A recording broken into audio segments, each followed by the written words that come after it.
are watching Darasa Online. Dear students, welcome to Darasa Online. The lesson is on prosodic features. These prosodic features are under the subtopic of speaking skills,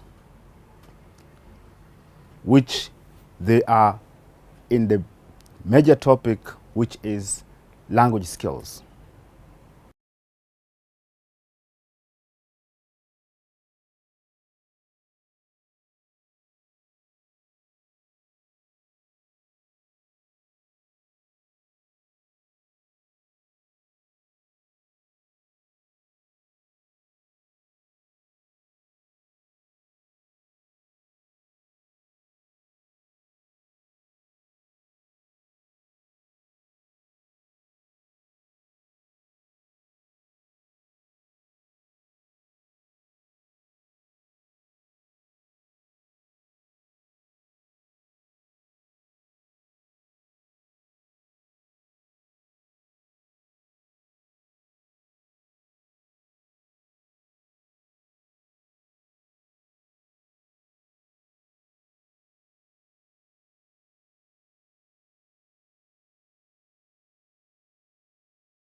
So as I said, the lesson today is about prosodic features. Prosodic features, they are meaningful features that a person has to observe when he or she is speaking. Why do you have to observe them? We have to observe them because we want to make our message being communicated. Because it is through these features that can make an utterance be understood. We are going to have a guiding question that will help us to understand what are these prosodic features. And the question goes, how can a speaker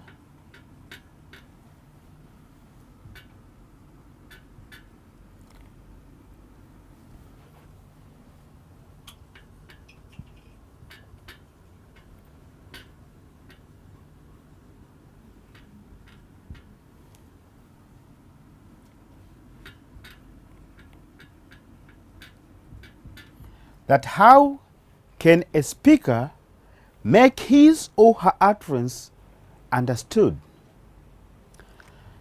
And another question reads,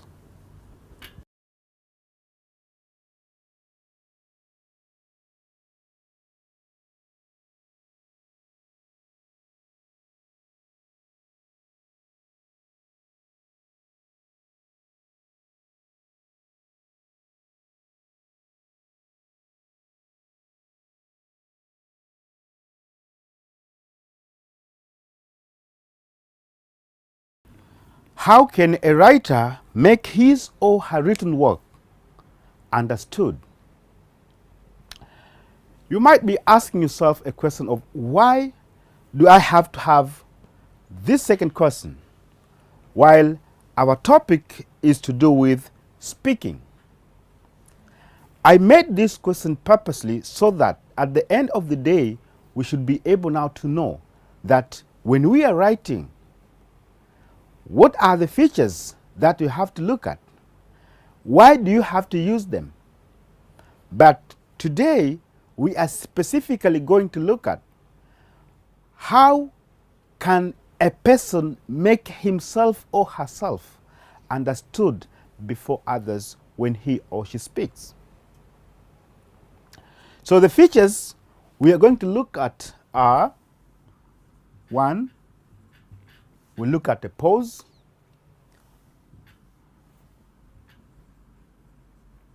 We look at length.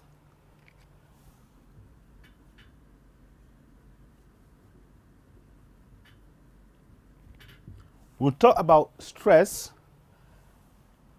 And finally, there will be intonation. So, why should a person pause? How can a person discriminate sounds? Or how can a person discriminate sounds when he or she speaks? Why stressful?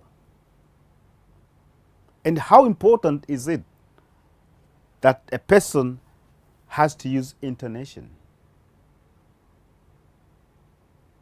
So as I said before, that when we are speaking,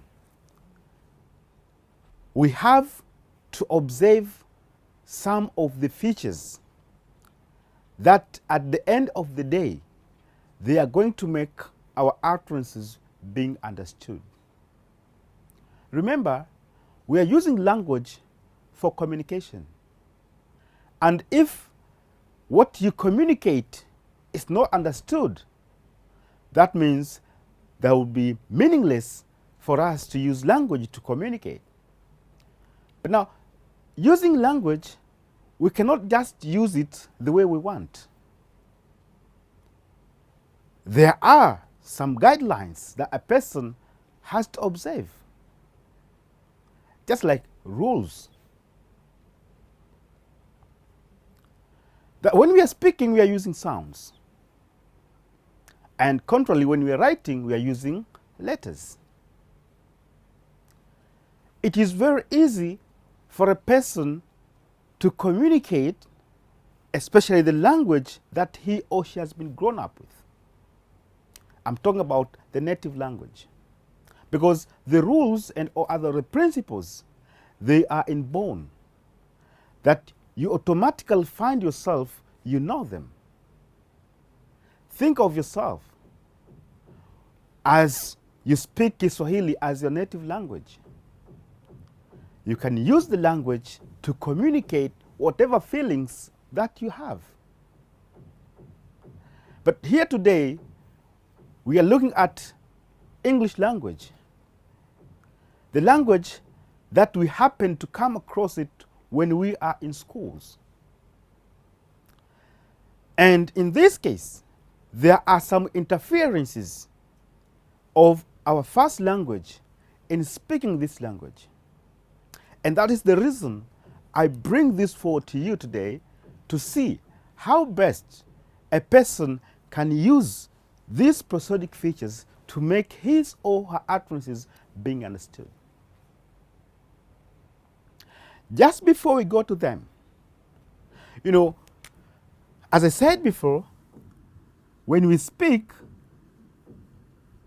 we are using sounds. We produce sounds. Sometimes we learn them and we practice them. But sounds by themselves, they are meaningless. They only become meaningful when they are put together.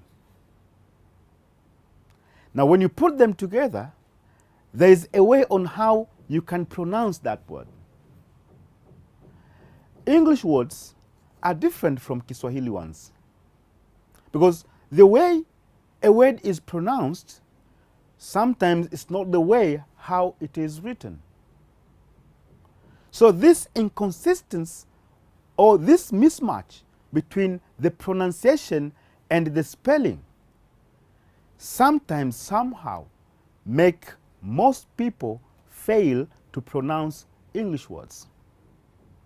So the moment you fail to pronounce the word as it is supposed to, it is very likely that whatever you're going to say might not be understood to the second party. And especially if you're talking to a native speaker of this language. Think of this word, for instance.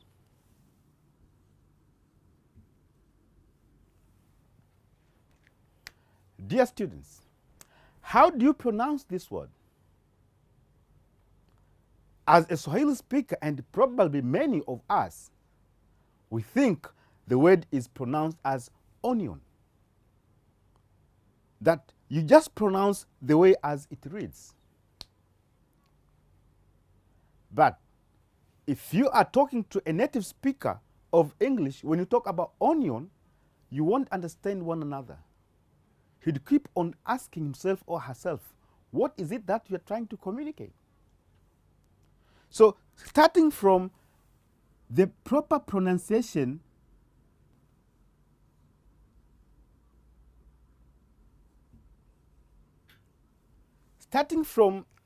its proper pronunciation, how do you pronounce that? It is pronounced as an onion. Onion. Can you say onion? So that is the way how you pronounce this word. So as I said before, when you are to speak or when you are to communicate using English, you should first of all using proper pronunciation. If you miss that, you will definitely be speaking a language of your own and not English as it is supposed to. After you have mastered the way the sounds are supposed to be pronounced, this is when now you're going to see how can you make those words meaningful. When we speak, when we communicate, we don't communicate using individual words. We are using words in a string, connected words. Now, how can we make these prosodic features applicable in our speaking? You have pause. What's a pause? And how do you pause? A pause is a short break. It's a short break when you are speaking. We cannot just speak continuously as we connect these words. That it is believed after every word there should be a short break. That when you make those short breaks, when you are speaking, you are in fact trying to make the other person being able to follow and at the end of the day understands what you communicate. Think about, for instance,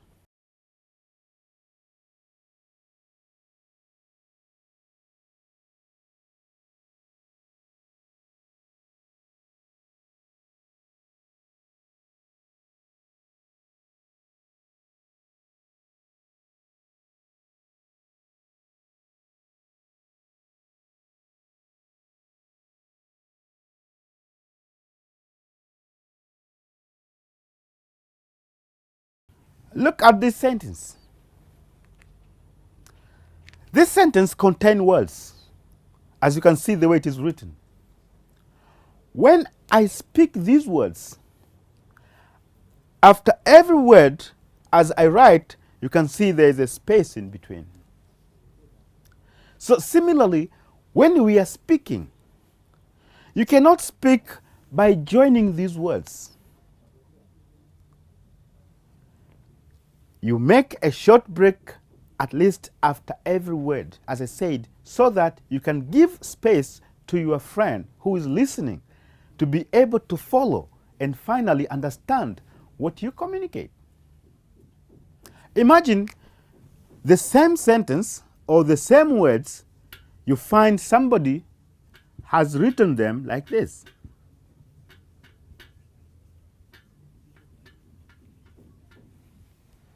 No spaces in between the words. If you are told to read, how fast can you read it? Of course, it will take you some time to make the demarcation between the words, so that at the end of the day, you come across with this text and therefore you'll be able to understand.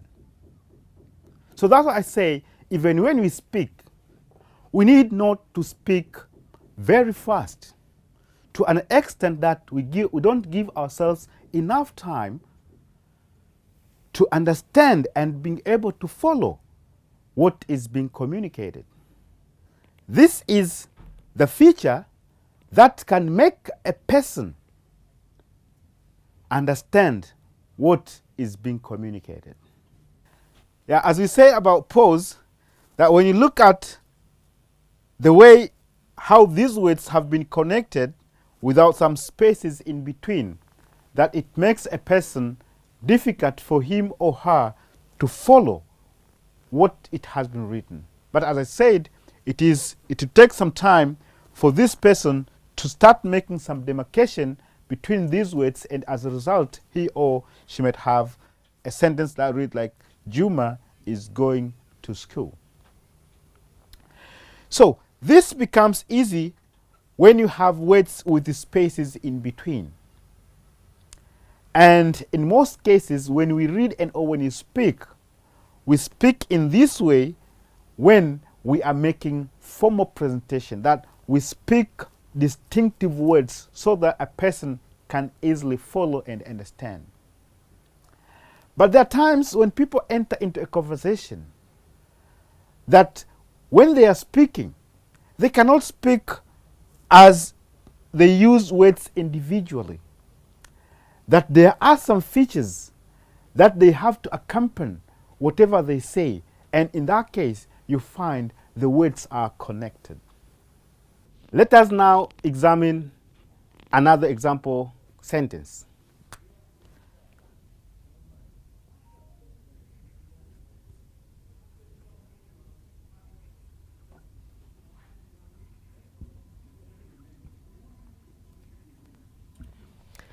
Now, this sentence reads as, the answer is simple if you read the words individually.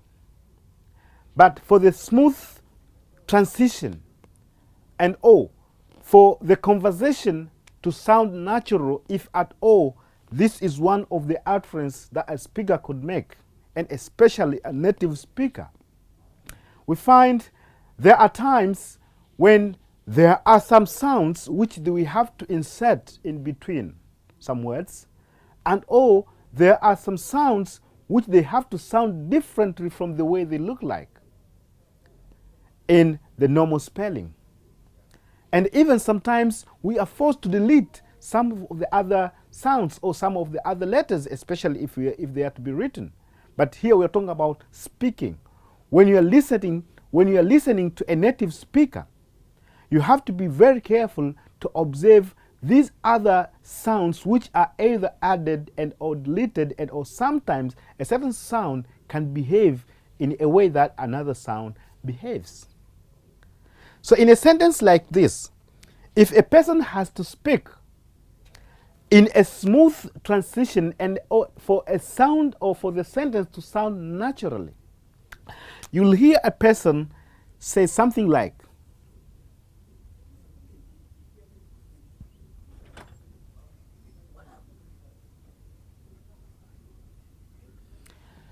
now look at the connection between the two words. That somewhere in between the first word and the second word, there is the insertion of this sound here. And altogether now, the two words sounds as the answer. The answer.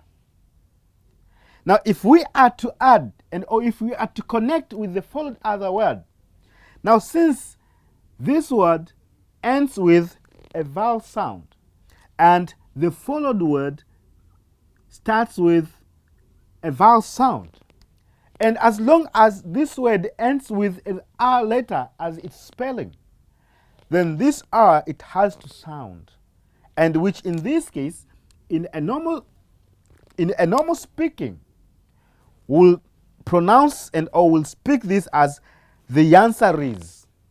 So the answer is becomes a smooth and a natural way on how this expression or this utterance has to be heard.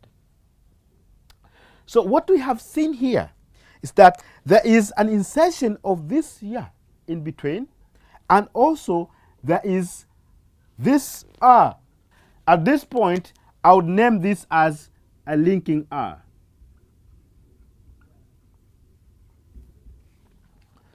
And we call it a linking simply because it is there already in our original and or in our sentence. That is a second example of where we see there are some sounds which have been inserted and or there are some sounds which they act as a linking sound and we are speaking. Again, we can also examine, for instance, another expression or utterance that reads like,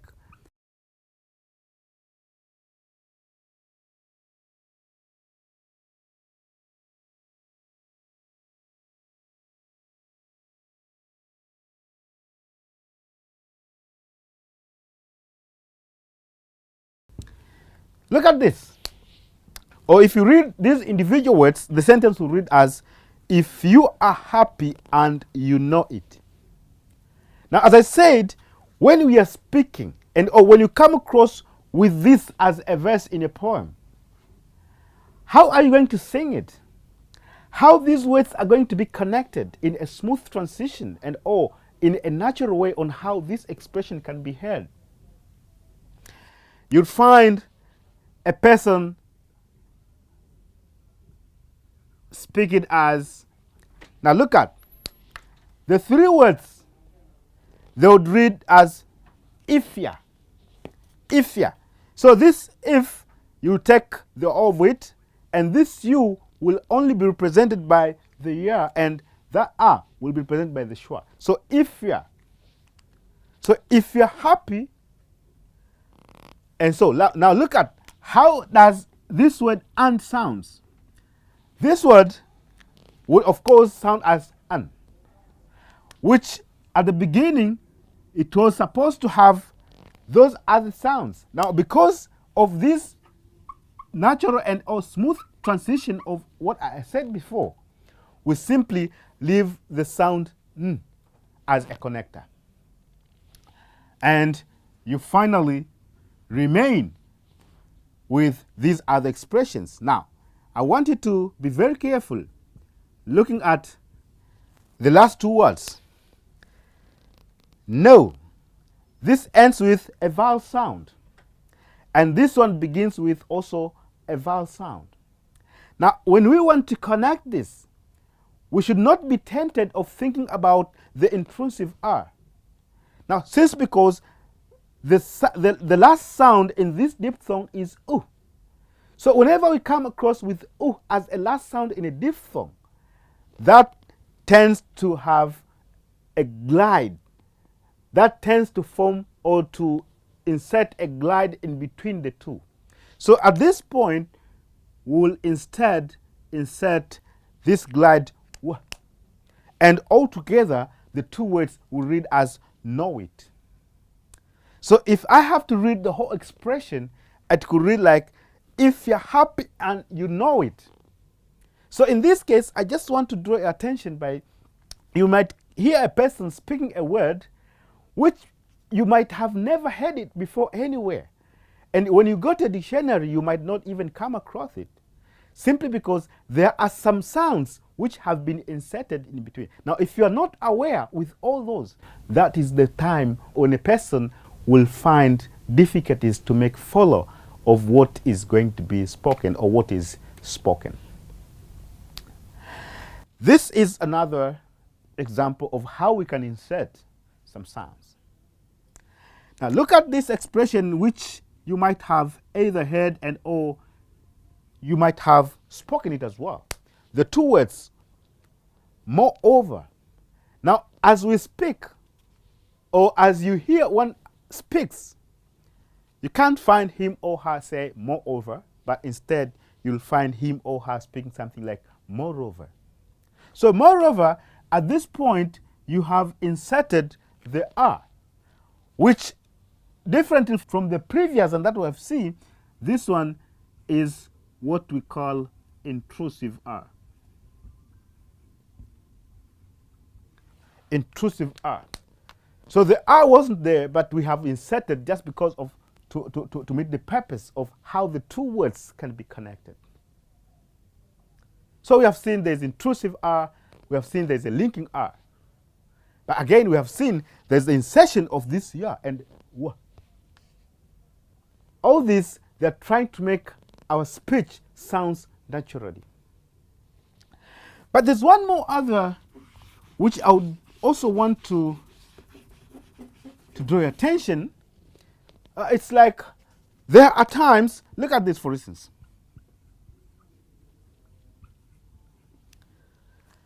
The two words read separately as 10 men. Now in speaking,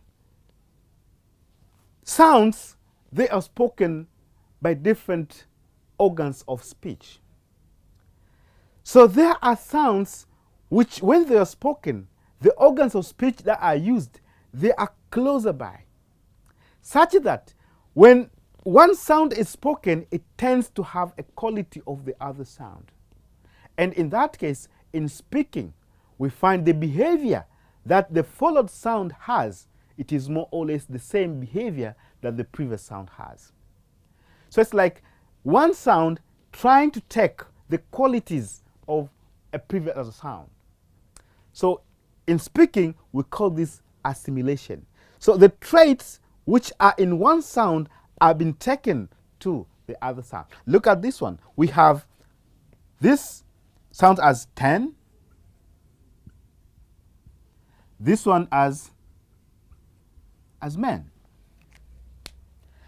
Now, as you can see, the last sound and the first sound, this one is and this one is So you find the alveolar is very closer to the bilabial, and apart from it, they are both nasal. So when we are to speak the two words in connection, then you'll find someone would speak something like this. And in that case, you'll find this one is not heard. And as a result, you'll find someone say something like temen. Temen. So this is what we call assimilation.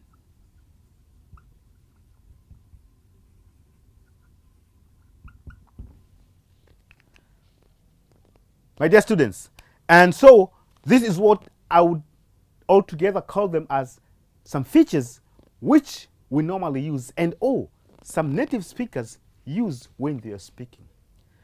So if you want to be a good listener in that matter, we have to practice this and see how best we can identify and be able to follow what it is communicated. A pause sometimes help to make expressions being understood differently. You might find there are some words which when you pronounce them without making a pause in a proper area, you find, or you may find yourself talking about something which is different from the one that you have intended to. Think about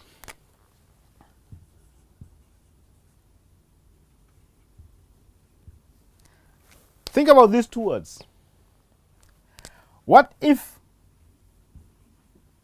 you find a person decided not to observe a pause in between the two words and instead he or she connects them? So instead of you talking about forest, you talk about forest. Now it is only a pause that can make the two expressions different in terms of meaning. Think about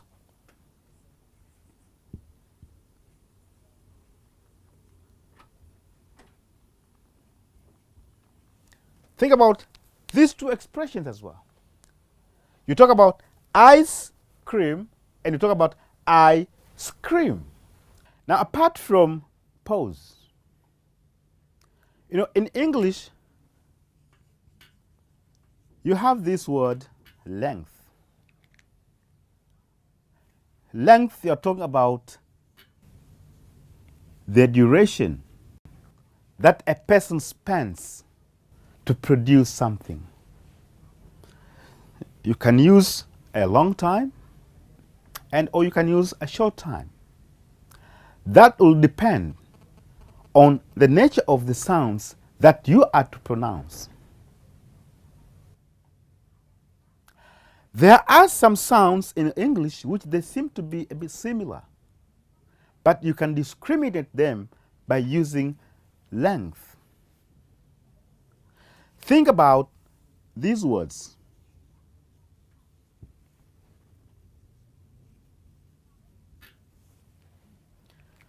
How can you pronounce these two words? The first one,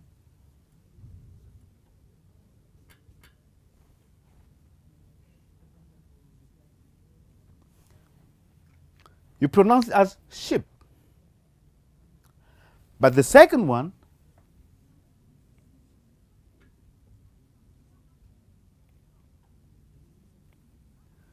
you pronounce it as sheep.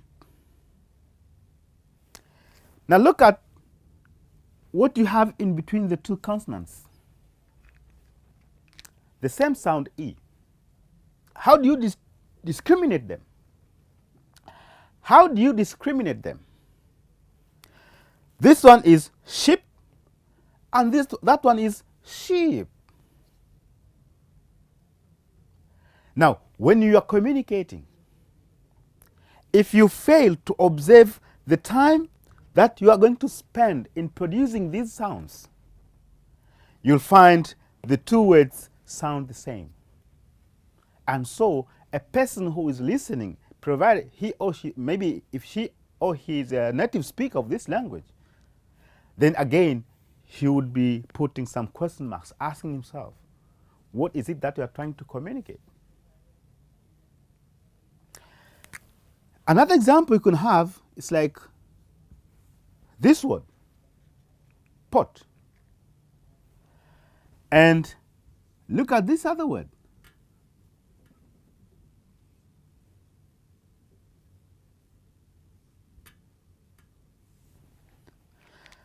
How do you differentiate the two when you are speaking? You can only differentiate the two by observing the time you spend in producing these sounds. This one, you'll talk about pot, while this one, you'll talk about pot. So since in Kiswahili, we don't have this sound discrimination, then as we are now speaking English, in order for us to make what we are trying to communicate meaningful, then a person has to observe this. There are a lot of words which it is only the length of the vowel sounds that can differentiate the meaning of the two. When you write, of course, there's no problem because they differ in the spelling. But when you speak, you find almost all sounds are the same. But the only thing that makes them different, it is the time you spend in producing them. Think of any other two words which seem to be similar in the way we pronounce, but they are only differentiated by the time you spend in producing the sounds. Can you think of one? Okay, let me help you, give you one more.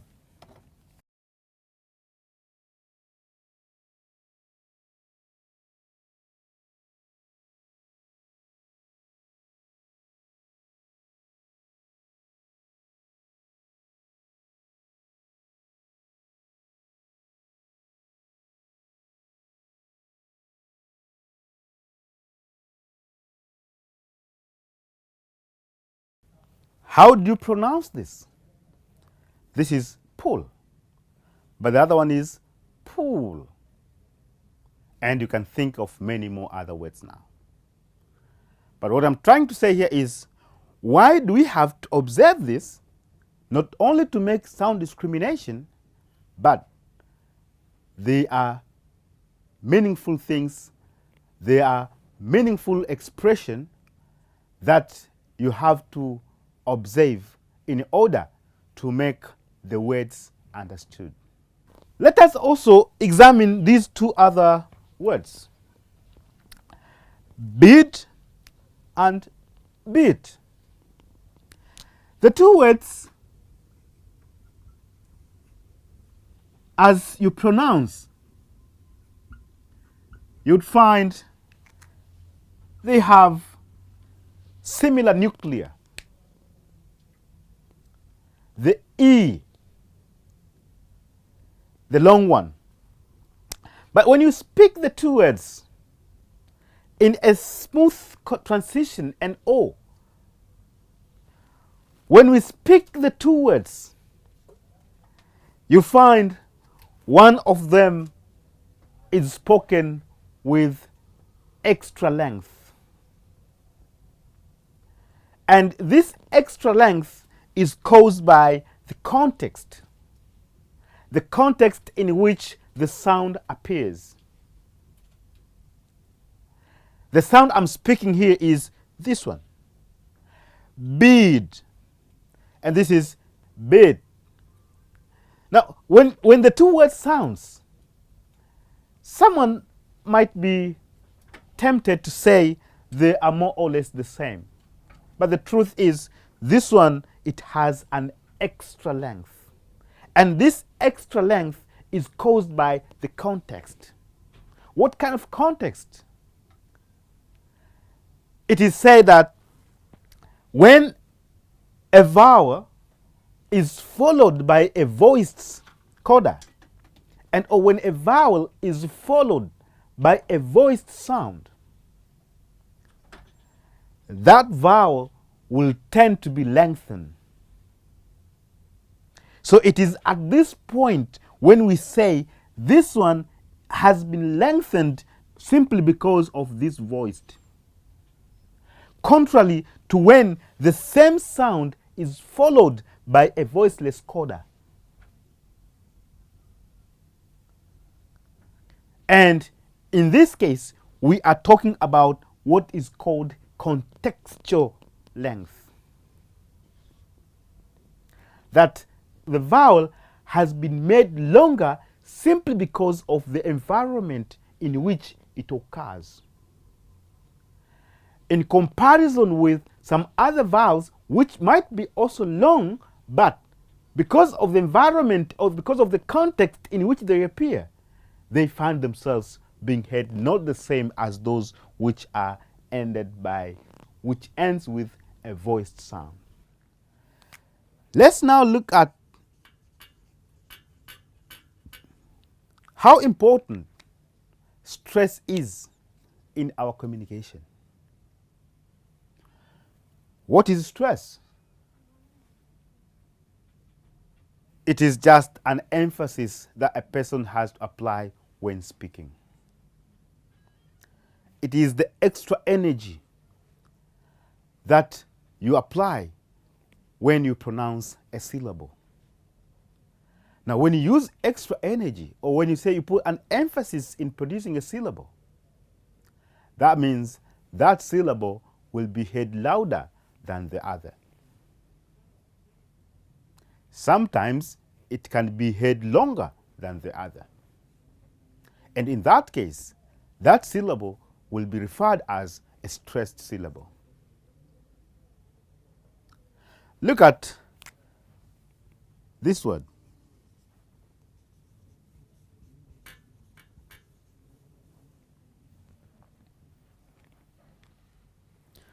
Look at this word.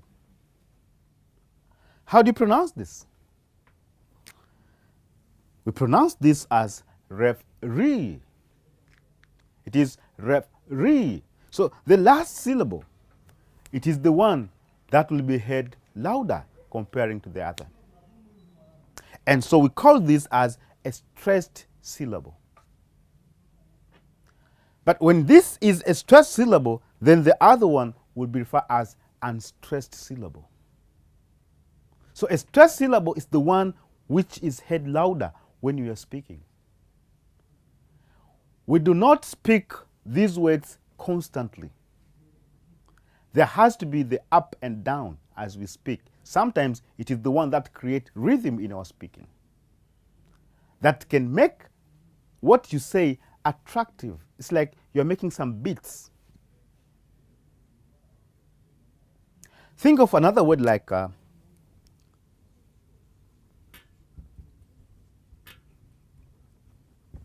this one. How do you pronounce this? This one, it is pronounced by having put a stress somewhere there. We call it ambiguity. Ambiguity. So what I'm trying to say here is stress as a meaningful feature, it is there in all languages. But the stress pattern is not the same in all languages. In Kiswahili, for instance, we have stress as well. But the stress pattern in Kiswahili is different from that we have in English. Kiswahili, we put stress on the last syllable but one. We call it penultimate syllable. The last syllable but one. Or the second syllable from the last. For instance, maybe I should give you one example.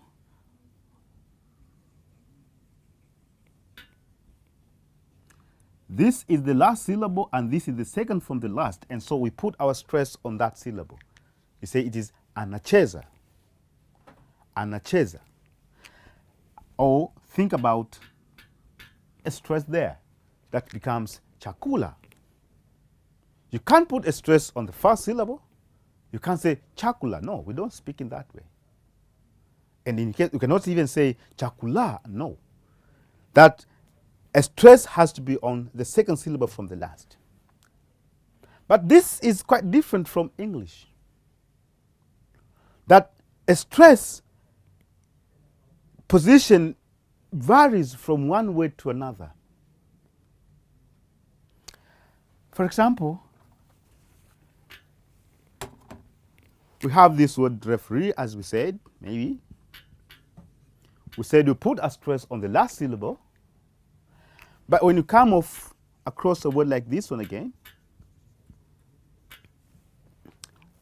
where do you put a stress? The word reads establish, so you put a stress on the second syllable.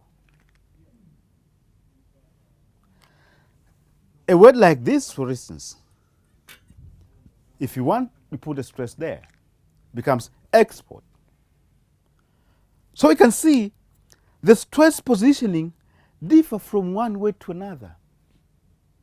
So in this case, one has to practice.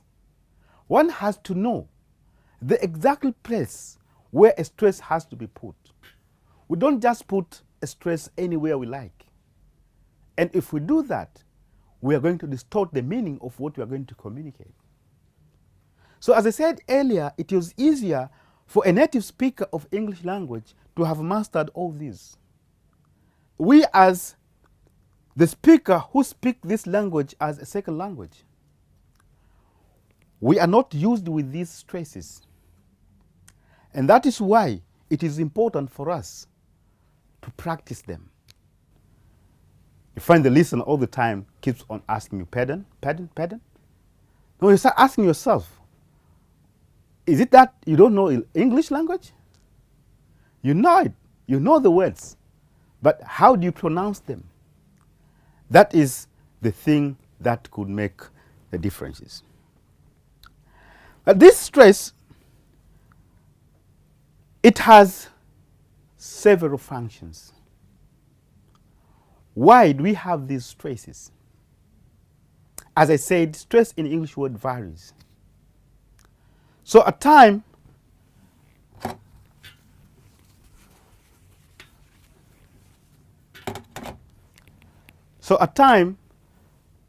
a stress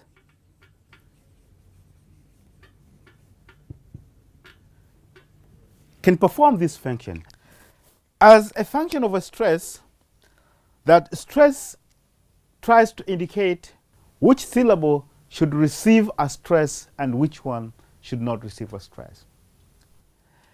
For example, you have a word like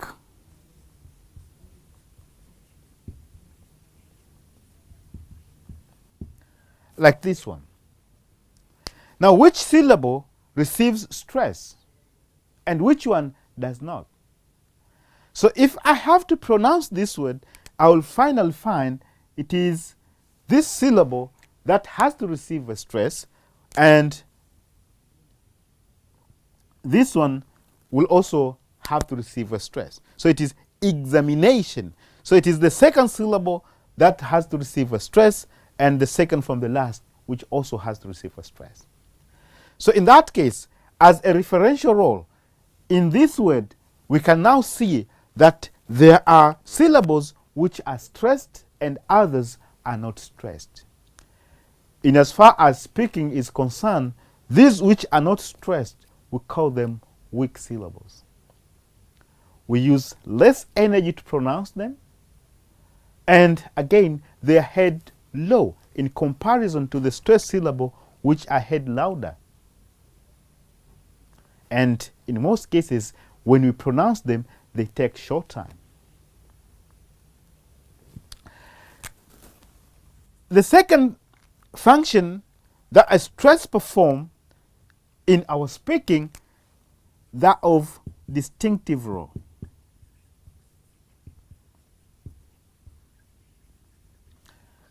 Distinctive role. That it is through the use of stress where a person will be able to identify and distinguish two words which are alike. That, when we are speaking, there are times you can see there are words which are closer, more or less the same. But it is through the stress that can make the distinction in terms of the meaning. Think about the word important and then the word important. Now, with these two words, someone might try to think that you are speaking or you are making the same word. But the truth is, the two words are different. Of course, in writing, it is easy for you to differentiate the two words.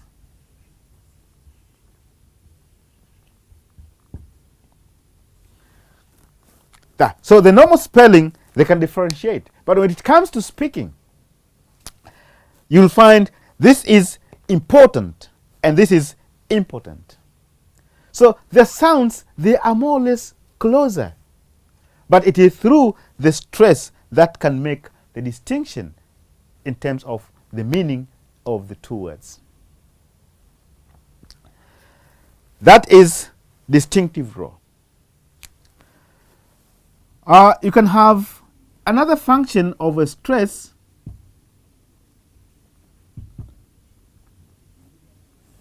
that performs syntactic function, syntactic role. That it is a stress that can make word categorization. That a stress can indicate in which word category does a word belong. And we are talking about word category here, we are talking about the word classes. There are some words in English which you can differentiate them in terms of their word category according to the stress that you can make. For example, you have these words. These words can be categorized in two different word classes. One is a noun, and the other one is a verb. How do I make it? Export, export. So it is the stress shift that has changed the word class of the original word to. That has changed the first word from it being a noun to the second word, it being a verb. Talk of a word like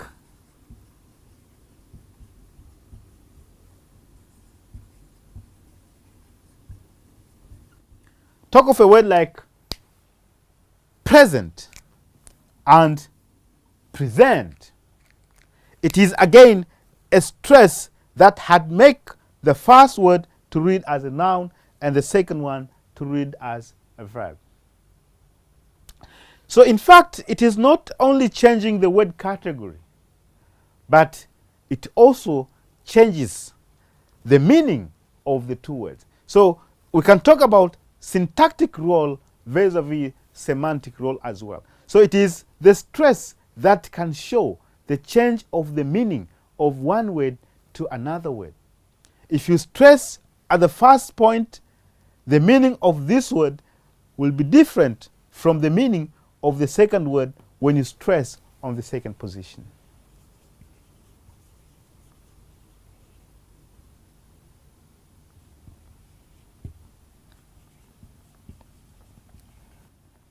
Apart from syntactic role, stress also emphasizes information that the speaker wishes to communicate. It is said that it's not all words that a person speaks that carry the meaning that a person intends to present. It is a word that will suggest what the speaker wishes to communicate. So that word which the speaker suggests, that word which contains the message which the speaker wishes to communicate, it is said to be spoken louder than the rest. And in this case, we talk about it being emphasized. So we talk about it being stressed. How do we say it, for instance? You might come across somebody asking questions like, how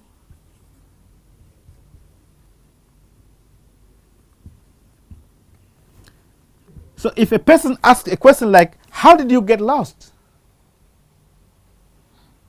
Now it depends on which one, or it depends on what is it that make you got lost. So the answer could be,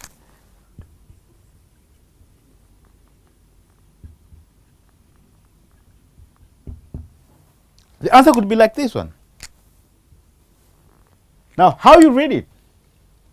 So if a person, for example, wants to emphasize that the message should be on this word, so it will read like, it was dark night. So that means it was at night, but the emphasis there, it was about what? Dark. So it was completely dark. But if a person doesn't believe, then someone say, it was a dark night. So what I'm trying to say is, when we are speaking, there is a new information and there is a given information. So the new information is the one that has to be spoken a bit louder than the rest. Apart from that, we have another function of stress, which is called demarcation role. Demarcation role, in a sense that sometimes when you speak, we tend to slightly separate some of the words that we want to make. When, for instance, you are trying to introduce someone, you'll first of all call his or her name. For example, you say, Frank, meet my friend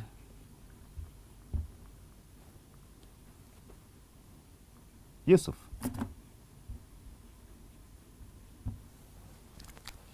So when you read this sentence, you find the first word, Frank, will be heard louder. And after that, you put a short break. And then the other expression follows. So what I'm trying to say is, this word Frank is slightly separated from this other expression. And as you speak it louder. And the last function of stress in this discussion is that of making whatever we say sounds more attractive. Talk about rhythm. What's rhythm?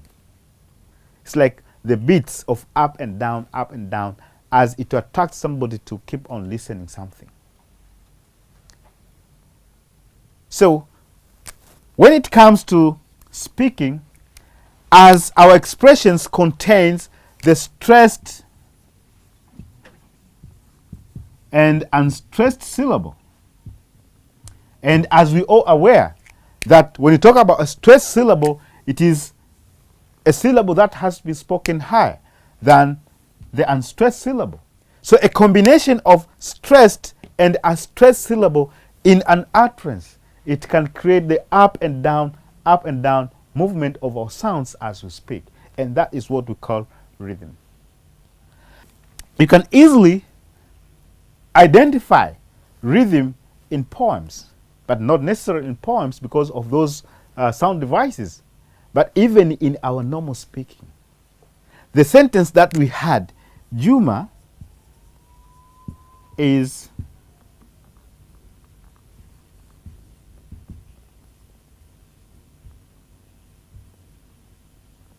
a sentence like this. The first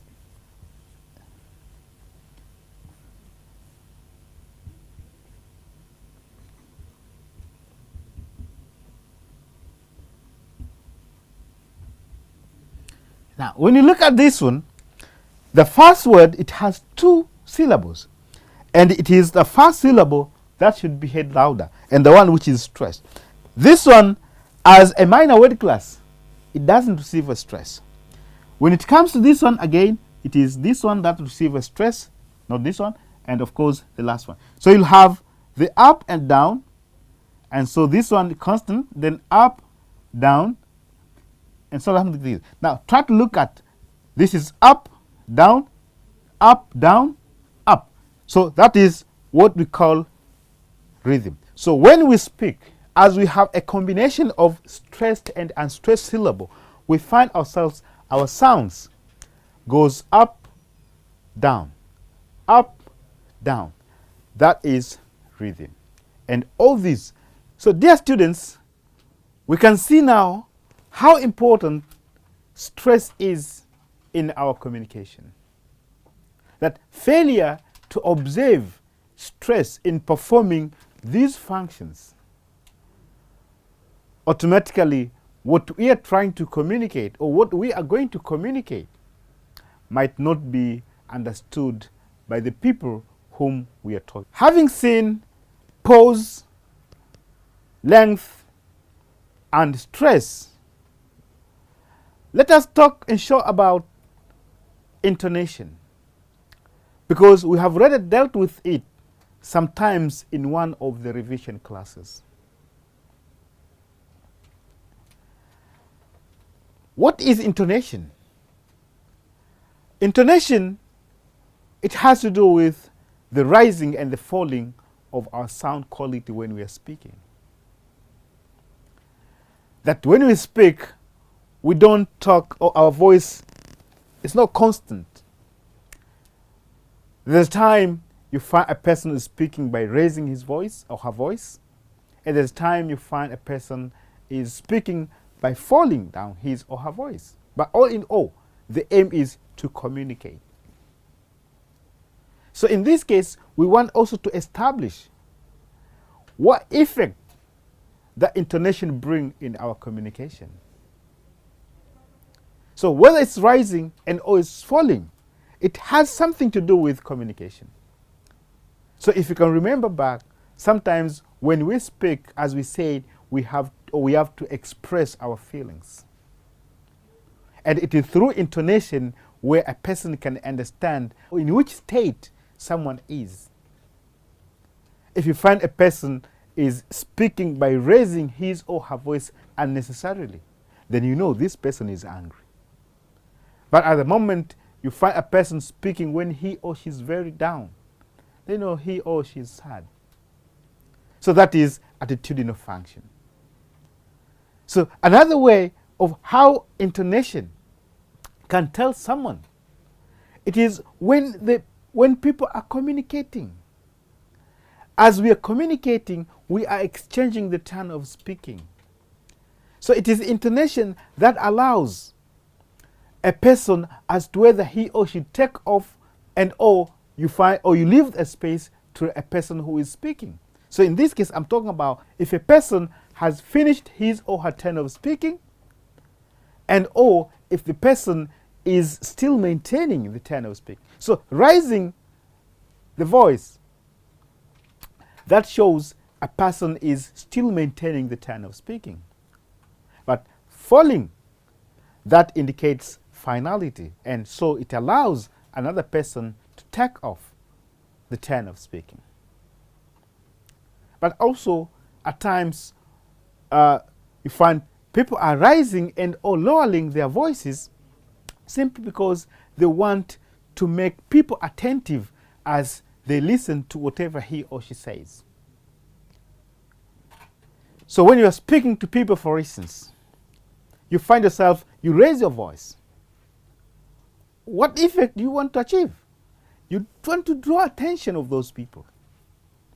They start asking themselves, oh, why is this person raising the voice? So at that time, when they are asking themselves why, that is the time when you deliver the message that you wish to. And oh, if you make your voice very low, so that means those people who are listening will increase their attention. And as a result, you achieve the purpose of the message that you want to deliver. So here we're talking about stylistic reason. That which style a person has decided to use to make his or her message reach to the audience. And lastly, we talk about emphatic function. When you speak, it's not all the words that they carry the message that you wish to communicate. So it is at this point when the speaker now has to organize his or her utterance, trying to see the new information, try to see where he or she can place the new information. Is he going to place the new information at the beginning, in the middle, or at the end? Now, if it's at the beginning, that means that new information will have to be spoken in a higher voice, will have to be spoken with a rising tone. And if it is somewhere in the middle, then again, that part, it has to be spoken with a rising tone. And if at the end, of course, again, it has to be spoken with the rising tone. So at this point, you'll have either the falling tone, the rise and the fall, and or the rising tone. So this is what and how I can explain about these prosodic features. That when we are speaking, we really need to observe them, because the intention might not be achieved if at all we miss one of these. Otherwise, if you speak without observing them, you find yourself, you are not communicating, because the meaning that you wanted to present will never be understood by the second party. Thank you very much for listening. Keep on watching Darasa online.